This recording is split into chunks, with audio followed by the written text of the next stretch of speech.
I looked it up. A bunch of actors actually got their first start on this show, one of which is Terrence Howard. Yes.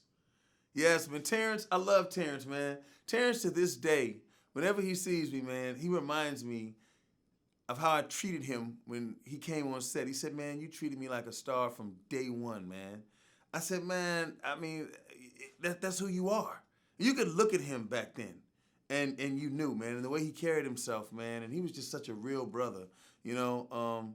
I never forget, man. I made sure he had his own. At one point, I made sure he had the dressing room that he wanted, you know. Just because, man, sometimes when you're in an environment, people don't understand what we have to go through creatively. And one of the beautiful things is, some people want to be close to the stage so that they can feel the energy. Some people want to be away from the stage so that they don't have to hear what's going on so that they can get to their moment. And all these things play an important part. Some people like to go to makeup after they put on the clothes, because then they start to feel like the character. Some people want to go to makeup right before they go on. Some people like to come to set completely ready. Everybody has different methods of moving. And one of the things that I've been blessed to do is to experience all these different entertainers before Family Matters and all these certain special moments before, even Mississippi Burning, by being around my dad. You're in a room with Michael Jackson, man. Can you imagine what the energy is like, man, when you watching Michael, man, and he's watching this man create. It's just like, brother, I can't even explain it, man. You hanging out with Rick James, Shaka Khan in a room. You're in the same room with Sammy Davis Jr. It's inexplicable. So Terrence, man, he was a real artist even back then. He took everything so serious. He took everything so serious. Vivica Fox was on the show. Right. Yeah, yeah. Gosh, man. Sherman Hemsley, LaWanda Page. I mean, we had some of the most amazing. My brother Donovan McCrary, who played Spider. Larry Johnson, who was Grandmama at the time. We had some of the most amazing guest star roles, man. But Terrence, I will say this, man. You never called me for an episode of Empire, man, but I won't hold that against you because I know, man, I know how difficult it has been to man that ship. We've talked about it, brother, so it's all good. Well, Orlando Brown actually showed up on the show the last two seasons. He did, man. That's baby boy, man. God, that's another one. Orlando is just so extremely talented. And man, I'm gonna say this: for all child actors who have gone through this gambit and who've been able to survive and navigate, there's some of the rockiest waters, some of the most dastardly, nasty, and difficult waters to navigate through. And I'm really proud of Orlando. I'm glad to see that he's is pulling himself together and that he's weathering the storm. Because two things a champion will never do.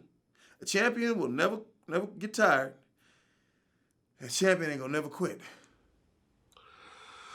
Well, yeah, I mean, I've interviewed Orlando a couple of times, and I mean, he's definitely gone through some very serious issues, some very serious mental issues, drug issues. What do you mean to say, like Raven did when she was black? I mean, I told you in the first interview. I mean, she gave me, and then I gave her some.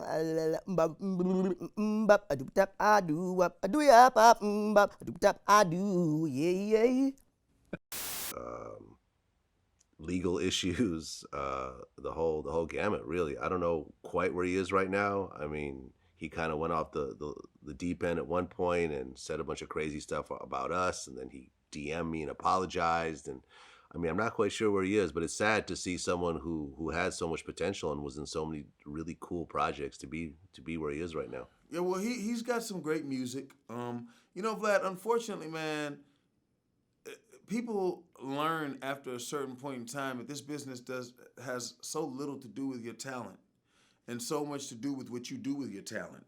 It's called show business. And unfortunately, when you are indoctrinated into this business as a child, you're just doing something that you love, man. It's like playing on a playground. You're not. It's like a dog doing tricks. You do a trick and you want a treat. You know what I'm saying? That really, I mean, I hate to break it down like that. I'll never forget when I lost my first job I got fired from. Man, it was a show called Designing Women. And ironically, Designing Women was a Warner Brothers show, and it was filmed through 2 stages down. It was right next door to where they filmed Space Jam, and we were on the other side of that stage, Family Matters. And I'm telling you this story for a reason. I came off of doing Mississippi Burning, and an intense film, man, where people are hanging. I had my arm fractured by being kicked, man, in a scene. Man, crosses burning. Mississippi, people protesting because they didn't want the story told. Following us home to the hotel, man. And I had to go on the Warner Brothers lot and make an adjustment and be funny. And tell the jokes. And hanging around the Designing Women.